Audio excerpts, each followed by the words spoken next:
virus masuk ke dalam tubuh kita, gejala yang ditimbulkan itu mirip-mirip. Demam, sakit kepala, lemah, letih, lesu, pegel-pegel, seperti itu. Bagaimana dengan virus yang masuk spesifik langsung ke infeksi saluran pernafasan? Ada pilek, hidung meler, hidung tersumbat, nyeri tenggorokan, batuk, sesak nafas, nyeri dada. Gimana dengan virus SARS-CoV-2 atau virus corona? Gejalanya sangat bervariasi. Jadi gejala-gejala yang tadi saya sebutkan itu bisa ada pada orang yang terinfeksi virus ini. Dan juga jumlah gejala yang timbul itu juga bervariasi. Apa sih yang menyebabkan gejala ini sangat bervariasi? Daya tahan tubuh masing-masing orang. Jadi kalau kita nih yang sebagai anak muda, sehat, nggak ada penyakit, daya tahan tubuhnya baik, kemungkinan gejala yang kita alami ketika kita terinfeksi virus ini sangat ringan atau bahkan sama sekali tidak ada gejalanya.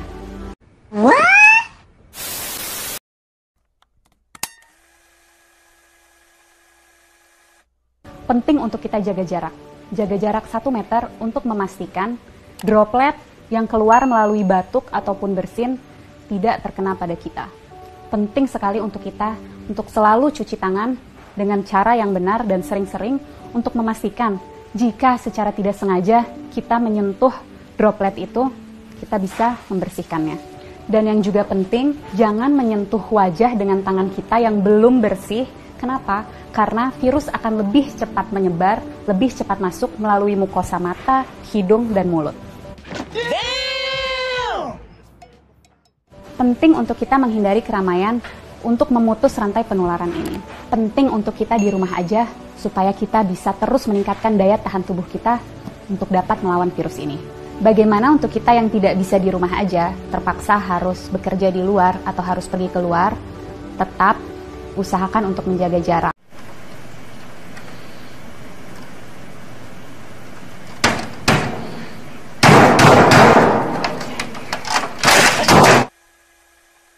Yang paling kita takutkan dan sudah kita tahu dari virus ini adalah penyebarannya yang sangat amat cepat.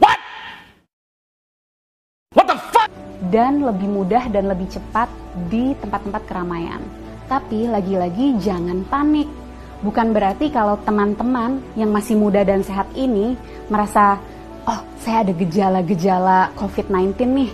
Ada demam-demam yang sumeng-sumeng, demam rendah, nyeri tenggorokan, sedikit pilek, sedikit batuk, terus harus langsung ke rumah sakit. Bukan itu maksud saya.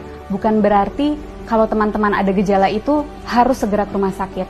Apa yang harus kita lakukan ketika mengalami gejala itu? Lagi-lagi di rumah aja, tingkatin daya tahan tubuh dari rumah. Dengan cara apa? Istirahat yang cukup, tidur malam yang cukup, 7-9 jam, makan makanan bergizi, minum air yang banyak, kalau bisa lakukan olahraga atau aktivitas ringan di rumah. Oh my God! Wow! Oh my God! Dengan daya tahan tubuh yang baik, dia mampu menyembuhkan dirinya sendiri. Karena pada dasarnya virus itu memang self-limited disease. Jadi daya tahan tubuh kita sendiri bisa membasmi virus itu. Bagaimana dengan orang-orang dengan daya tahan tubuh rendah? Tentunya akan dapat mengalami gejala yang lebih berat. Bisa sampai sesak nafas, bahkan bisa sampai menyebabkan kematian.